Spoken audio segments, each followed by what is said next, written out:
नमस्कार दोस्तों, मैं हूं विशाल भिंगराड़िया, सेबी रजिस्टर्ड रिसर्च एनालिस्ट। दोस्तों, पिछले 8-10 ट्रेडिंग सेशन से कंटिन्यू निफ्टी में हम डेली एक नेगेटिव क्लोजिंग देख रहे हैं। अब काफी लोगों को क्वेश्चन होगा कि मार्केट गिर के और कितना गिरेगा, क्या सपोर्ट ले सकता है और कल के लिए क्या सपोर्ट लेवल है, क्या रेजिस्टेंस लेवल रह सकता है, क्या ट्रेड सेटअप हमें बनाना चाहिए। इस वीडियो में हम प्राइजेक्शन के साथ लर्निंग करने की कोशिश कर रहे हैं। तो दोस्तों, एक चीज मैं आप लोगों को सबको बता देता हूं कि ये जो प्रीवियस गैप है, कल हमें ये ध्यान रखना चाहिए कि वो प्रोबेबल हो सकता है कि ये गैप फिल करने के लिए मार्केट आ सकता है। अगर ये गैप फिल करने के लिए आता है तो हमें क्या प्लान करना चाहिए वो हम डिस्कस करेंगे। फ्लैट ओपन होता है तो क्या प्लान करना चाहिए, हम इस वीडियो में डिस्कशन करते हैं। तो एक बार 15 मिनट टाइम फ्रेम के अंदर हम आ जाते हैं और कल के लिए एक बार व्यू समझने की कोशिश करते हैं।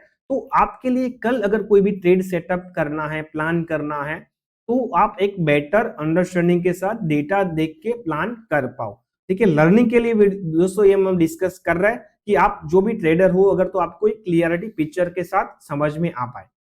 अब प्रोबेबल सिनेरियो हो सकता है कि लेट्स सपोज कल अगर फ्लैट ओपन होता है निफ्टी, ठीक है, तो हमें क्या करना है, हम चेक करेंगे 5 मिनट के अंदर क्या टाइम फ्रेम में क्या प्राइजेक्शन बनाता है। लेट्स सपोज नेगेटिव प्राइजेक्शन बनाता है, आज का जो लो है वो ब्रेक करता है, तो एक पॉसिबल हो सकता है धीरे धीरे हमें जो गैप फिल होता हुआ दिखाई दे 24,050 के आसपास दिखाई दे सकता है। इस रेंज में आपको आके प्राइजेक्शन नोट करना चाहिए, पीसीआर चेक करना चाहिए और ब्रेंट क्रूड ऑयल के प्राइस चेक करना चाहिए। अगर नॉर्मल है, 91-90 डॉलर के बिलो ट्रेड कर रहे हैं और पीसीआर अगर ओवरसोल्ड हो चुका है, 0.5 0.45 हो चुका है, तो ट्रेडर धीरे धीरे पोजीशन बिल्ड कर रहे हो, प्राइजेक्शन में कंफर्मेशन दिखाई दे रहा है, तो इतना फॉल के बाद आपको एक अपसाइड मूव दिखाई दे सकता है। आप यहाँ पे पुट सेलिंग या कॉल ऑप्शन बाइंग के लिए प्लान आउट कर सकते हो, बट ये सब सिनारियोस आपको वेरीफाइड करने के बाद। तो ये हमारा कल के लिए ट्रेड सेटअप के लिए डाउन साइड आता है तो ये व्यू रहेगा। दूसरा सिनारियो मैं आप लोगों को समझाता हूँ कि लेट सपोज आज बेरिश बंद हुआ है, नेगेटिव बंद हुआ है, ठीक है, 132 पॉइंट तक निफ्टी नेगेटिव बंद हुआ है और कल उसी तौर पे और एफआईएस का ज्यादा सेलिंग का डेटा आता है और ब्रेंट का प्राइस अगर 91-92 डॉलर पहुंच जाता है, कल अगर नेगेटिव गैप डाउन ही ओपन होता है तो क्या देखना है। तो जो मेजर हमारा सपोर्ट रेंज है ना 24,000 और 24,050 हम चेक करेंगे। अगर ये होल्ड कर रहा है, यहाँ के टाइम पास कर रहा है निफ्टी और बाद में ब्रेंट क्रूड ऑयल के प्राइस अगर नॉर्मल है या करेक्शन आता है और यहाँ कोई भी रिवर्सल दिखाई देता है, तो यहाँ से आपको पुल बैक के चांस बन सकते हैं।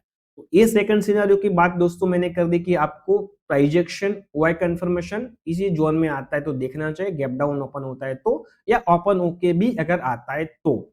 लेट सपोज अब हर एक सिनेरियो चेक करना पड़ेगा, ठीक है। तो लेट सपोज कल अगर फ्लैट ही ओपन होता है और फ्लैट ओपन होके ऊपर जाके 5 मिनट में मॉर्निंग में एक स्ट्रॉन्ग ग्रीन कैंडल बना रहा है और बाद में हम चेक करेंगे कि जो कितना सस्टेन कर रहा है, जो ग्रीन कैंडल बन रही है यहाँ पे, बाद में यहाँ पे क्या प्राइजेक्शन बिहेवियर है। अगर 24,200 की अबो जाता है तो एक सिनेरियो बन सकता है, ब्रेंट अगर 90 डॉलर के बिलो है और 24,200 के अबो जाता है तो आपको 24,250 280 तक राइड करना चाहिए। यहां तक जाता हुआ दिखाई दे सकता है, जो नेक्स्ट रेजिस्टेंस हो सकता है। तो ये सिनेरियो हो गया दोस्तों निफ्टी में, जो मोटा मोटी मैंने आपको क्लियर आउट कर दी कि प्राइजेक्शन बेस आपको कल के लिए क्या ट्रेड सेटअप करना चाहिए। अब मैं एक बार आपको ब्रेंट क्रूड ऑयल के चार्ट में लेके जाता हूं, जहां पर आपको कल ध्यान रखना चाहिए कि लेट सपोज कल अगर ब्रेंट 92 डॉलर के अबो है तो दोस्तों बुलिश पोजीशन के लिए प्लान नहीं करना। अगर 92 डॉलर के अबो ट्रेड करे, कोई भी अपमूव भी मिलता है, सेलिंग प्रेशर मार्केट में आ सकता है, इसका क्लियरली कल के लिए आपको ध्यान रखना चाहिए। अगर ये जिसकी पॉसिबिलिटीज एज ऑफ नाउ मुझे कम लग रही है, बट अगर ग्लोबली कोई ज्यादा टेंशन होता है इजराइल और ईरान के और यूएस के बीच में और ऐसा कोई सिनेरियो आता है, तब की मैं बात कर रहा हूँ कि ये चीज आपको ध्यान रखना चाहिए। वो इंडिया विक्स भी इतना नॉर्मल है तो मुझे नहीं लग रहा कि फिलहाल मार्केट में इतना ज्यादा फियर है, बट ऐसी न्यूज आती है तो हमें ऑलवेज न्यूज के लिए कॉशियस रहना चाहिए, ठीक है। दूसरा, अगर देखो ब्रेंट अगर 88-89 डॉलर के आसपास आ जाता है तो मैं आपको क्लियर व्यू बोलूंगा, इतना कंटिन्यू काफी दिनों से निफ्टी में करेक्शन आया है ना, तो एक आप एक स्मॉल रिवर्सल, एक पुल बैक देख सकते हो। अगर वापस ब्रेंट 88-86 डॉलर के आसपास आ जाता है तो आप निफ्टी में एक शार्प रिवर्सल भी देख सकते हो। तो इस चीज के लिए भी आपको रेडी रहना चाहिए। ब्रेंट क्रूड ऑयल के प्राइस कंटिन्यू आपके होश में रखना चाहिए, इसका प्राइजेक्शन बिहेवियर आपको समझना चाहिए। दूसरा, अब मैं आ जाता हूं कि ओवरऑल जो कॉल राइटर और पुट राइटर का जो डेटा है, अभी जो ये हमें यहाँ पे देख रहे हैं दोस्तों, ये लास्ट मंथली एक्सपायरी का डेटा है 25 अगस्त का, जो आज अभी इतना क्लियर पिक्चर नहीं होगा, इसका कल मॉर्निंग में काफी हद तक हमें क्लियर पिक्चर मिल जाएगा। तो एज ऑफ नाउ जो पुट राइटर अवेलेबल है ना, वो 24,000 के ऊपर अवेलेबल है और 24,500 में कॉल राइटर अवेलेबल है। बट कल हम यहाँ चेक करेंगे कि जो पुट राइटर का डेटा है 24,050 में कितना बिल होता है, 24,100 में क्या बिल होता है, और यहाँ पे 24,200 में कॉल राइटर ज्यादा है या 300 में ज्यादा है, ये भी हम नोट डाउन करेंगे। तो कल का व्यूज हमें क्लियर हो पाए कि price action based OI data के अकॉर्डिंग हमें क्या प्लान आउट करना है और पीसीआर कल क्या है, क्योंकि कल जो ओआई डेटा इसमें काफी ज्यादा चेंज होगा, कॉल राइटर पुट राइटर की पोजीशन नहीं बनेगी, फ्रेश पोजीशन बनेगी, तब एक क्लियर पिक्चर और ज्यादा हमें यहां से हेल्प आउट मिल सकता है दोस्तों। तो ये भी चीज आपको वॉच करना चाहिए, उसका रेगुलर इंफॉर्मेशन के लिए हमारी टेलीग्राम चैनल में भी हम अपडेट करते हैं, तो यहाँ से भी आपको हेल्प आउट हो सकता है, ठीक है। अब एक बार मैं वापस बैक टू चार्ट के अंदर आ जाता हूँ। निफ्टी के अंदर जो सिंपल सेटअप मैंने आप लोगों को बता दिया कि कल के लिए क्या व्यू रहेगा, अगर फ्लैट ओपन होता है तो क्या करना है, गैप डाउन ओपन होता है या फ्लैट ओपन होकर नेगेटिव प्रोजेक्शन बनाता है तो क्या प्लान आउट कर सकते हो, यहाँ पॉसिबल सिनारियोज है। तो आपको जब भी आप प्राइस एक्शन देके ओआई देके ट्रेड करोगे ना, तो आपकी जो ट्रेडिंग का विनिंग प्रोबेबिलिटीज है वो ज्यादा हो जाएगी। जो आप ट्रेड सेटअप पे काम कर रहे हो, आपका सिंपल व्यू है और आप रिलैक्स के साथ ट्रेड कर रहे हो कि नहीं भाई मेरा ये व्यू है, इसी ने में अगर मेरे अगेंस्ट जाता है, लेट सपोज इसी ने अगर इस रेंज में आया, ट्रेड बनाया, अगर ब्रेंड का भाव बढ़ जाता है, ब्रेक कर रहा है, इधर है, कोई भी इमोशनल ना हो कि स्टॉप लॉस के साथ आपको ट्रेड सेटअप के अकॉर्डिंग काम करना है, तो आप रिलैक्स के साथ काम कर पाओ। अगर पेशेंस है, पेशेंस के साथ होल्ड करो, काफी बार मार्केट आपका पेशेंस टेस्ट करता है, तो ये भी चीज काफी इंपॉर्टेंट है, तो पेशेंस के साथ होल्ड करना भी जरूरी है।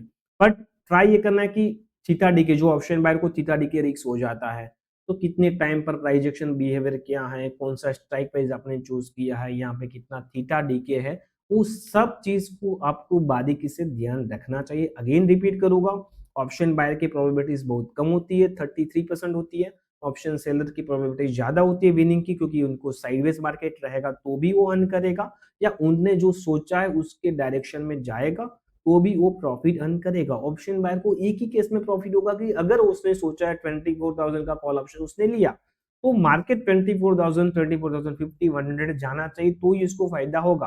अगर यहीं पे रह जाएगा तो भी उनको नुकसान होगा, या धीरे धीरे ऊपर जाएगा और पूरे दिन में ज्यादा ऊपर नहीं जाएगा तो भी उनको थीटा डी के रिस्क हो सकता है। तो दैट्स वाई आपको ये सब पॉइंट कंसीडर करने चाहिए, और ऐसी रेगुलर इंफॉर्मेशन के लिए, एजुकेशन रिगार्डिंग कंटेंट के लिए हमारी जो टेलीग्राम चैनल है फॉलो कर लेना, जहां पर डेली बेसिस पे जो मार्केट व्यू क्या है, कौन से सपोर्ट लेवल है, रेजिस्टेंस लेवल हम डिस्कस कर रहे हैं, और हमारे जितने भी सोशल मीडिया इसके लिंक आपको हमारे यूट्यूब के बायो के अंदर मिल जाएगा, आप फॉलो सब्सक्राइब कर सकते हो। और कोई भी क्वेश्चन है अगर जो हमने डिस्कशन किया है, आप कमेंट में पुट कर सकते हो, इसमें ट्राई करेंगे कमेंट में आंसर करने का। अदरवाइज कल जो हमारा मार्केट ओपनिंग के बाद हम टेलीग्राम में प्रेडिक्शंस वगैरह अपडेट कर रहे हैं, वो आपको हेल्प आउट हो सकता है। थैंक यू दोस्तों।